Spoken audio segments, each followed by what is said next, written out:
I want to explain behavior to you in a very simple way using dominoes, color-coded dominoes. These are one behavior. These are another, so on and so forth. I'm just going to walk you through my morning routine, show you what my dominoes are that lead to the next one, that lead to the next one, that lead to the next one. Because when we break it down like this, it's such a simple approach, such a simple visual to understand. Ultimately, our desire is to behave the way we intend to, and we do that by creating automatic transitions from one behavior to the next.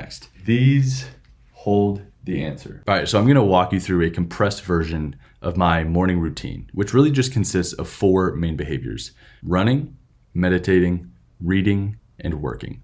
Now, it doesn't matter what these are for you. I've just identified these for me as helpful behaviors, helping me do what I ultimately want to do. So like any good morning routine, it starts the night before. We're going to cover our first concept already, this idea of mise en place, having everything you need ready to go in that space. It's all reachable, it's all set up. So for me here, it's my sweatpants, my shirt, my knee sleeves always in the same spot, socks, all right there, ready to be put in this nice, neat bundle right in my nightstand. So that all I have to do when I wake up is grab it and go. There's no thinking required, it's as simple as pie. Grab it and head out. Now, as I'm walking out into the next room, you can think about this like the next bigger context. And there are multiple layers of context. So you can think of each piece of gear, like my AirPods and my water bottle right here on the table, as layers of context. They are pieces within the context that are communicating certain things to me. And I've put these here intentionally because I like to hydrate when I wake up and I like to get my podcast in almost ASAP. Again, no thinking, it's just put it on, beautiful. So here's where I want to talk about this idea of creating an ongoing context. When I have my podcast in, I know I'm running. Same goes for my knee sleeves. Once I have these on, I know that I'm going on a run. I don't use them for anything else other than running. Very simple thing, takes 2 seconds to put on a knee sleeve, takes 2 seconds to turn on an app, but it's communicating to me this entire time, hey, this is what you're doing. So that's a key point, is having that one-to-one association. So now I come in the bathroom, and again, this seems super nuanced and is almost silly to say out loud, but I only ever turn on that middle light. There's multiple lights to turn on, and I only ever do that one. So again, it's communicating that exact scenario to me. I'm running a very specific program here. And once I'm done with that, do my stretches. Got to loosen up before you head out for sure. Got to get the jacket on because it's pretty cold here in Toronto during winters. Oh, and a little hack for you here. If you have AirPods and live in a cold area, flip them, turn them upside down, put them back in. It'll be much more flush so your beanie won't press against your ears. Got the beanie on, the gloves, got to get the shoes.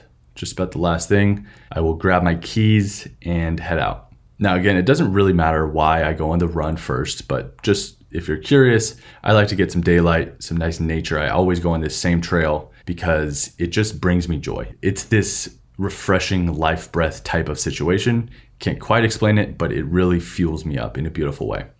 And we're done with that. We got the keys back, shoes back, beanie, gloves, jacket. We put them all back, exact same spot they were. Got to hang the jacket up to dry because I sweat like a hog. And here, as you can see, I got the connectors to my next context. So I've been very deliberate about where I put my sweat towel because that's the chair that I'm about to meditate in. And it's not to say that if the towel is not there that I'm not going to meditate, especially because I've created a habit out of this, but it's just creating those dominoes. So instead of having to knock over multiple in different places, you've lined them up appropriately so that you can knock one over and the rest follow. Again, you're trying to eliminate the unnecessary thinking. You want to make these transitions as seamless as possible, as automatic as you can. Got to do a nice cool down stretch because you're getting a little older. I swear that was the mat, wasn't me. And now AirPods go out, about to meditate. Oop, got to put the laundry in. Here we go. And we're at that chair where that sweat towel was. Okay, so just as planned, got right there. Whoa, that was super relaxing.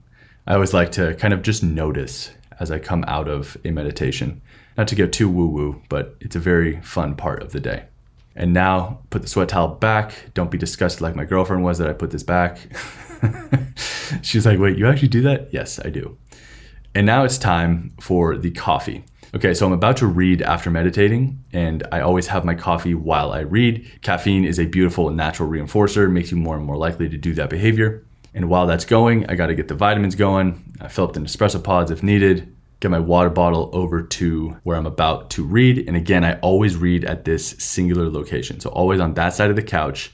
In that basket there in the back, I have my Kindle and my reading glasses, specific reading glasses for reading. Kindle, you only read with a Kindle. Oh, and here, forgot to put the hot sock in. It's cold here in Toronto. So now I'm about to read. I'm putting my AirPods in because I'm listening to the audiobook while I'm reading the Kindle right now, which is not necessarily typical, but it's what I'm doing now. So I figured I'd show you everything. And here I just click one button. I should have mentioned that for the meditation, but I do the same for my reading habit.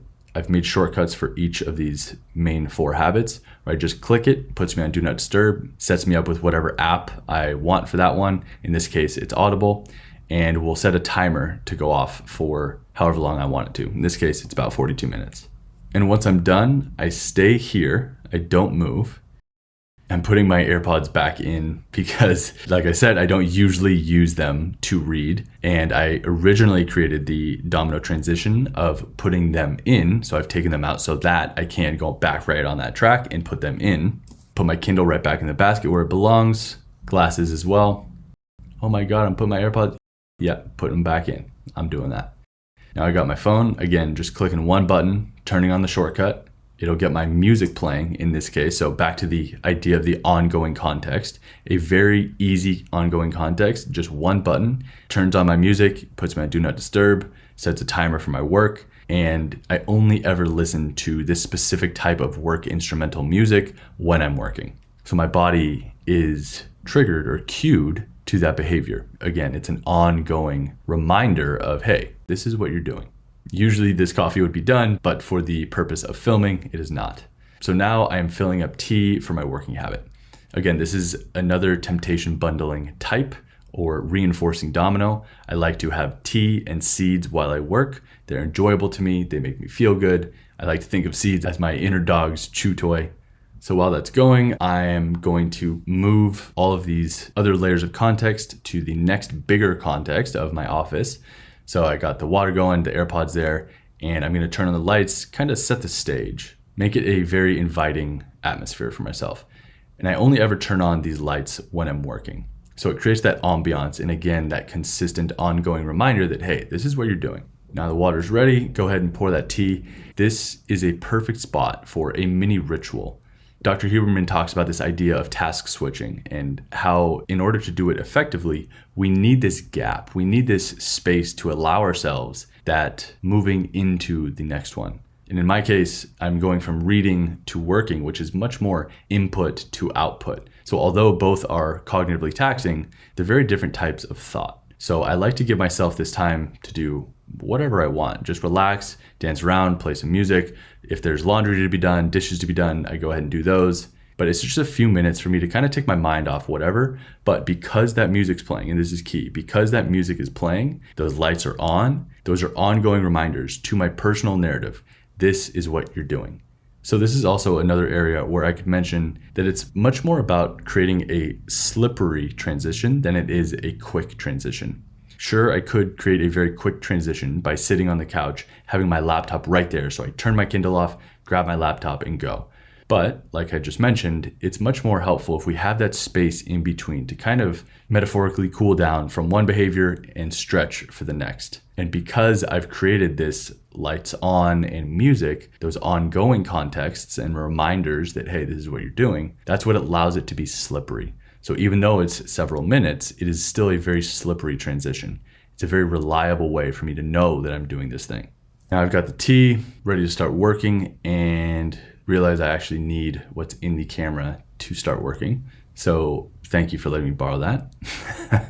And that just about wraps up the morning routine. So why did we go over this? The domino transition. The whole point here is so that you understand it enough to make a judgment call on, is this something worth implementing? Is this an action worth taking? And if you deem that as worthy, in the next video, I'm going to walk you through how to implement this. 3 steps. First, identify the dominoes. 2, set up the dominoes. And 3, get your reps, get your dry runs, get that 10-second transition really compressed and just drill it over and over and over. Just like professional athletes, musicians, salespeople, all the best in the world do this. They find an obstacle, they repeat it to beat it. Make it high friction to seamless.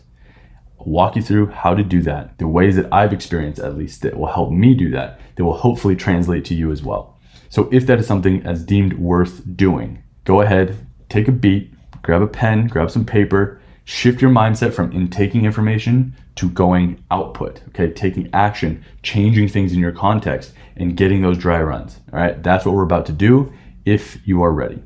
If you are, I'll see you there.